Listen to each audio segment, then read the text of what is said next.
Crônicas do Amanhecer. Por Feijão, Centro Espírita Allan Kardec de Balneário Gaivota. Balneário Gaivota, 17 de março de 2025. Gates diz que doou mais de 500 bilhões de reais, meus filhos não ficarão pobres. Parte 2. Bill Gates, 69, estima que já doou 100 bilhões de dólares ou cerca de 582 bilhões de reais, em cotação desta terça, 4, para projetos beneficentes e pesquisas por meio de sua Gates Foundation. Mesmo assim, o cofundador da Microsoft garante que seus 3 filhos não ficarão pobres. O que aconteceu? Gates criou a Gates Foundation com a então esposa, Melinda French Gates, em 2000. O objetivo do casal era reduzir a pobreza e combater doenças, mas aos poucos a filantropa introduziu também questões de desigualdade de gênero na pauta. Os dois se separaram em 2021. Melinda deixou a fundação em 2024 para criar a sua própria instituição beneficente, a Pivotal Philanthropies Foundation. Já o ex-marido firmou parceria com outro bilionário, o investidor Warren Buffett, para continuar seus projetos da Gates Foundation. Em 25 anos, Bill estima que suas doações para a caridade já ultrapassem as centenas de bilhões de dólares. O trabalho filantrópico de Gates representa o equivalente ao PIB da Bulgária em 2023. No entanto, as doações, segundo ele, não foram um sacrifício pessoal. A rede britânica BBC, ele explicou no domingo, 2, que não deixou de comprar o que queria, que ainda voa em seu jato particular e mantém suas nababescas mansões. Ele diz gostar de doar e teria aprendido com sua mãe que com a riqueza vem uma responsabilidade de reparti-la. Apesar de astronômica, a cifra da doação de Gates representa apenas um ano de vendas de carros elétricos da Tesla.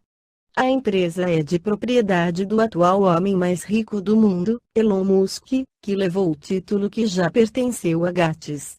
Caridade vai continuar e ele seguirá entre os mais ricos do mundo. Gates anunciou que planeja doar a vasta maioria de sua fortuna. O Business Insider estimou no início de janeiro que o empresário tenha um patrimônio avaliado de 160 bilhões de dólares, 930 bilhões de reais, mas este número pode ser maior. Ainda tenho mais para dar, garante. No entanto, ele confessa que discutiu com os filhos qual seria a quantia correta para deixar a eles. Eles não ficarão pobres. Em valores absolutos, eles ficarão bem. Em termos de percentagem da fortuna de Gates, não é um número gigante. Bill Gates à BBC sobre seus planos para as finanças dos filhos após sua morte. Bill e Melinda são pais de Jennifer, de 28 anos, Rory, de 25 anos, e Phoebe, de 22 anos. A primogênita é médica e faz residência pediátrica no prestigiado Hospital Monte Sinai, em Nova York, além de ser casada e mãe de uma menina, Leila, de 1 ano e 11 meses. Já o filho do meio, Rory, seria doutorando em uma universidade não identificada e trabalharia como analista no Congresso, de acordo com o site de notícias PUC. Phoebe é influenciadora e ajudou a fundar a plataforma de moda sustentável FIA em 2024. Além disso, ela se formou recentemente em biologia humana em Stanford.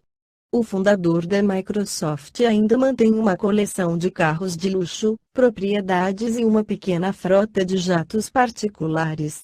Sua enorme mansão no estado de Washington, conhecida como Xanadu 2.0, está avaliada em 130 milhões de dólares, 755,6 milhões de reais, segundo a revista Fortune. Na biblioteca da residência de 6 cozinhas, cinema e 24 banheiros, ele guarda um manuscrito de Leonardo da Vinci que comprou em um leilão por 30 milhões de dólares em 1994, de acordo com o Business Insider. Através da Gates Foundation, Bill financia atualmente um dos mais ambiciosos programas de pesquisa e distribuição de vacinas em países pobres do mundo.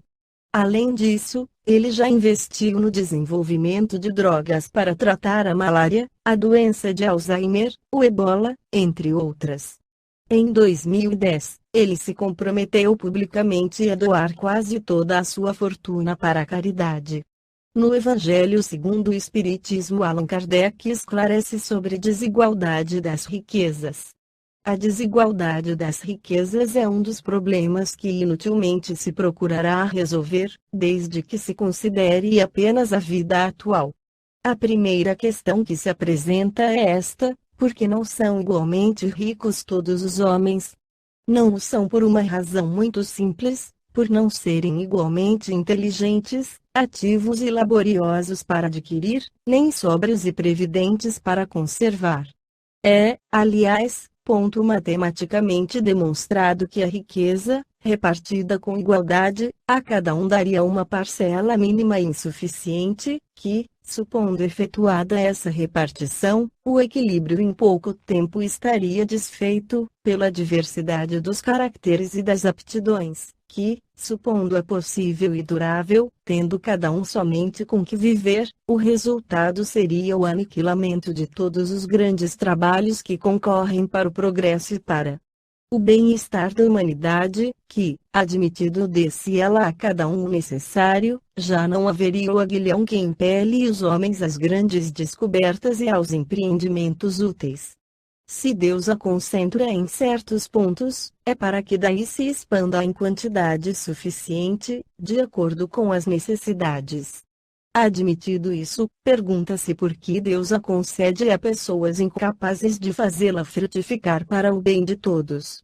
Ainda aí está uma prova da sabedoria e da bondade de Deus.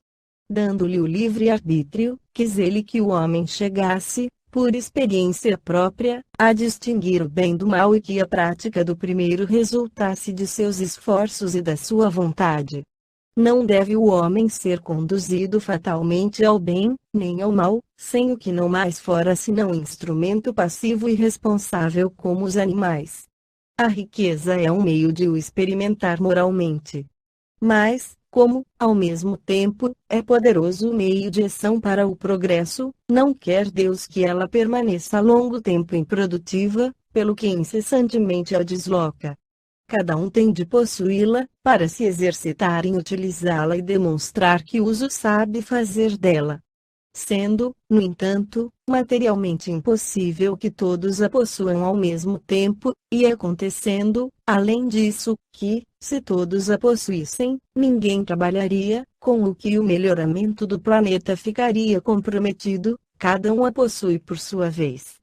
Assim, um que não na tem hoje, já a teve ou terá noutra existência, outro, que agora tem, talvez não na tenha amanhã.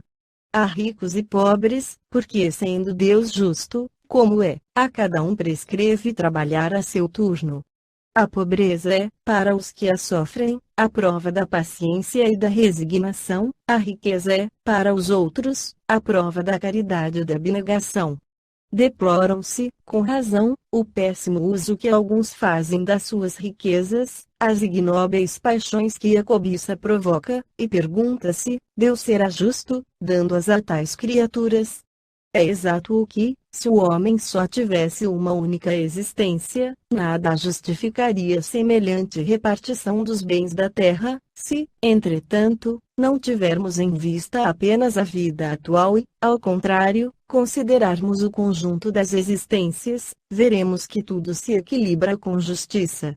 Carece, pois, o pobre de motivo assim para acusar a providência, como para invejar os ricos e estes para se glorificarem do que possuem. Se abusam, não será com decretos ou leis suntuárias que se remediará o mal. As leis podem, de momento, mudar o exterior, mas não logram mudar o coração, daí vêm serem elas de duração efêmera e quase sempre seguidas de uma reação mais desenfreada. A origem do mal reside no egoísmo e no orgulho. Os abusos de toda a espécie cessarão quando os homens se regerem pela lei da caridade. Esta foi a crônica do amanhecer de 17 de março de 2025. Por Alfredo Feijão Lopes.